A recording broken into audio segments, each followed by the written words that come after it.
Duduk di tempat masing-masing ya. Silakan disiapkan. Ya. Siap. Sebelum memulai pelajaran, marilah kita berdoa menurut kepercayaan agama masing-masing.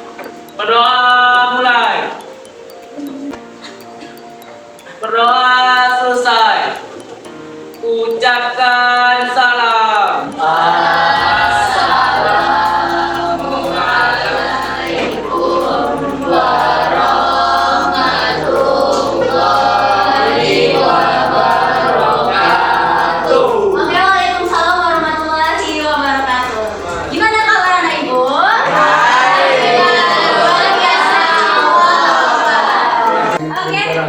Mau absensi dulu ya? Ya, Bu. Afif. Lanjut Alia. Iya. Oke. Ada namanya yang belum terpanggil? Hadir semua berarti ya, kecuali Pak Isakir. Oke anak ibu, sebelum kita memulai atau memasuki pelajaran, karena ini siang ya, kan Bu? Oke, itu ada games. Jadi kita mulai dari permainan dulu sebelum memasuki pelajaran. Pertama, gerakan nomor 1 ini. Silakan ikuti semuanya. Satu, gerakan tiga. Nah, gerakan satu.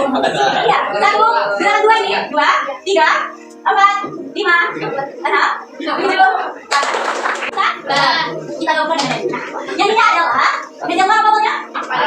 Minggu. Oke, harus nyanyi bersama. Oke, kita coba perlahan ya. 1, 2, 3. Minggu turun ayam berkotak, beridelman istimewa, ku duduk di muka, ku duduk samping bangku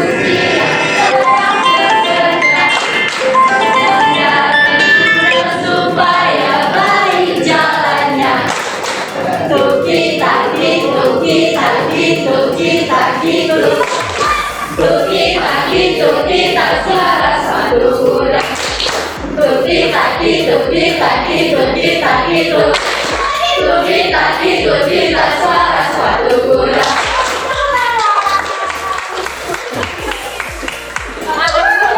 Udah nggak ngantuk lagi? Oke. Atau ada yang belum dan yang ada yang lupa. Coba kita ulik-ulik lagi apa permintaan yang pertama. Nah, masuk ke definisi permintaan. Nah, Ibu, kenapa kita harus membahas permintaan?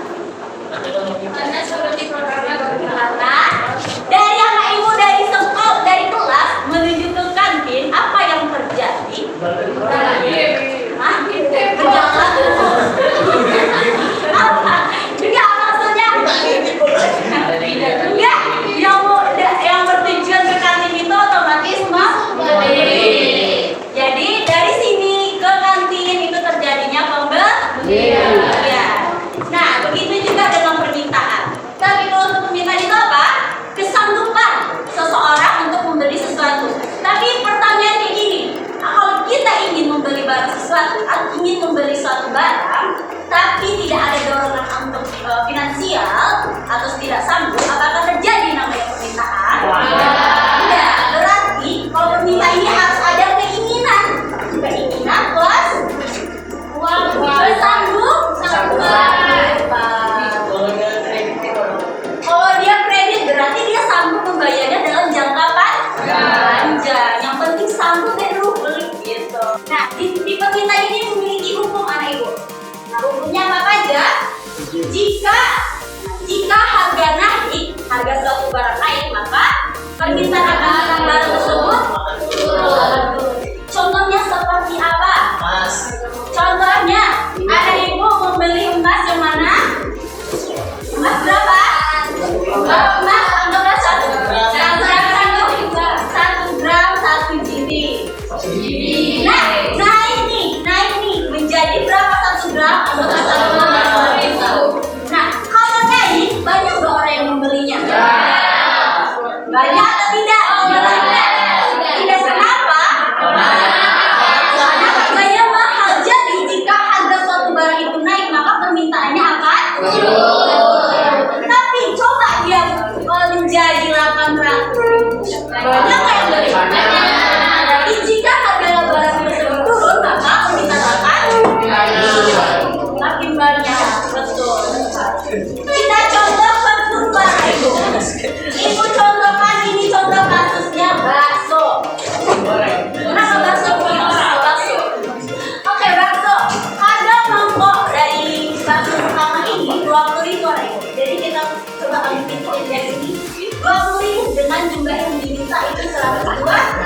Jadi titik dari 20 lebih 102. Tapi sebelumnya nih Ibu, ada Ibu tahu ini yang mana P yang mana Q? P apa? Harganya price. Price, apa? Q apa? Quantity. Jumlah barang. Coba biar kita paham harga, barang, jumlah. Jadi biar nyambung nih kita diskusinya. Jadi harus Amigo tahu P itu apa, jumlah barang itu apa. Nah ini bagian harga 12.000, 14.000 sampai 20.000. Ini bagian jumlah barang yang diminta atau bakso yang diminta. Ada 120 bakso sampai 200 bakso. Kita mulai dengan titik. Titik A menyatakan harga bakso yang 20.000 jumlah yang diminta itu 120 dari konsumen. Lanjut, jika dia turun harganya makin meningkat adikku jadi 140. Jadi kalau harganya jadi 18.000, turun lagi ya ke 140. Semakin banyak yang membeli. Ini harus 20. Lanjut turun lagi 2016.000 ke 160 bakso yang diminta semakin banyak. Turun lagi 14.000 nih, jadi 180. Oke, kita hubungkan ke titik-titiknya. Lanjut turun menjadi 12.000. Semakin banyak yang membeli jadi 260. Nah, ini dia. Udah kita buat titiknya. Coba kita hubungkan, kita ambil garis lurus. Jadi ke sini.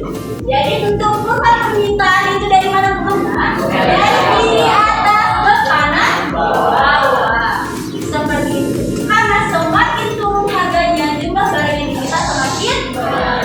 Karena semakin tinggi harganya atau naik, maka jumlah barang yang diminta semakin sedikit atau sampai sini paham?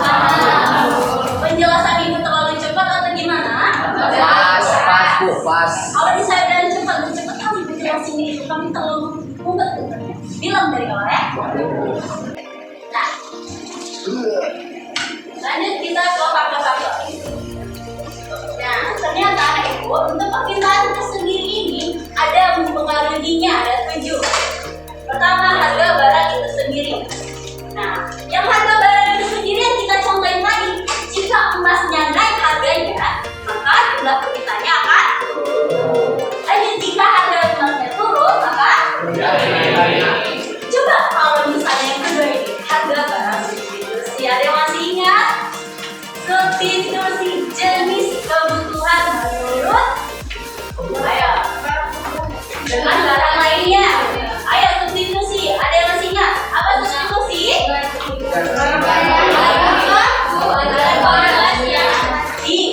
Oke, ya singkatannya barang pengganti. Apa aja contoh barang substitusi? Coba dari yang lain. Mana dari mana? Nasi dengan roti. Oke. Pensil dan pena. Oke, 2 aja, jawabannya aja ya. Pena. Nah, kita ambil contoh yang 2 ini. Nah, otomatis sama Ibu, kalau misalnya nasinya lagi naik, maka permintaannya semakin turun dan orang beralih ke roti. Jadi roti gimana? Makin banyak permintaan semakin banyak dengan permintaannya yang turun.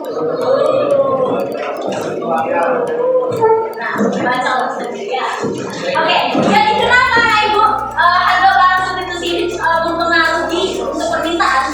Otomatis jika harga beras bukan nasi ya, beras itu mahal, maka orang akan beralih atau mencari alternatifnya ke roti. Jadi kalau misalnya roti, maka meningkat permintaan akan roti. Begitu juga dengan di pena. Kalau pena harganya lagi naik, maka orang beralih ke mana?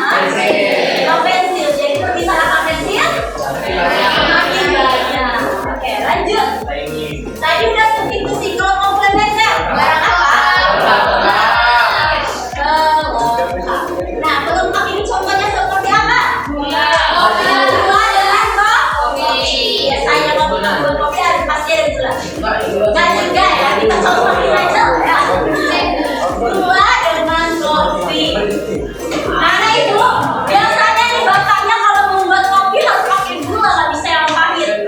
Jadi di mana suatu hari harga gulanya lagi naik, maka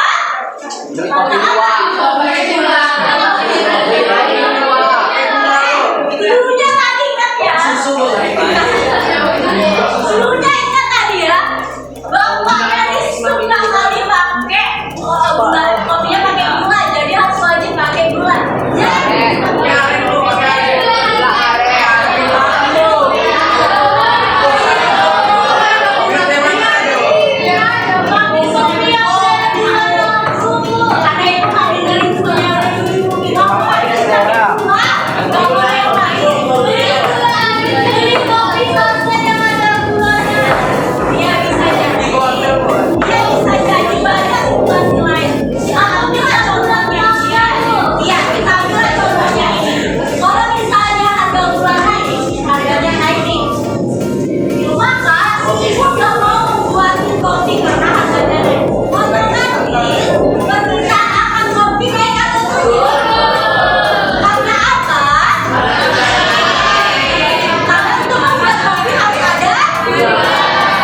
Jadi pernah dengar berita di CNN TV tentang bahan bakar naik? Biasanya itu ya diberitahu bahwasanya bulan depan atau tahun depan BBM akan naik, diperkirakan. Itu masih diperkirakan, jadi diprediksi. Jadi orang sekarang banyak berbondong-bondong membeli beli bensin pakai apa? Ibu, nah ibu si penjual diam aja loh. Iya, ibu si penjual diam aja, orang udah berbondong-bondong membelinya. Maka jumlah barang yang ditawarkan pada saat ini apa? Turun, karena udah ada perkiraan masa depan itu akan naik harganya, orang berbondong-bondong membelinya. Jadi ibu diam aja udah banyak apa? Membeli tanpa ibu memproduksi. Seperti itu. Paham? Tadi Bapak tadi penawaran kayak gini. Kalau permintaan dari mana ke mana? Nah, kalau ini permintaan. Ini penawaran. Nah, kalau bertemunya titik permintaan dan penawaran, maka terjadinya keseimbangan.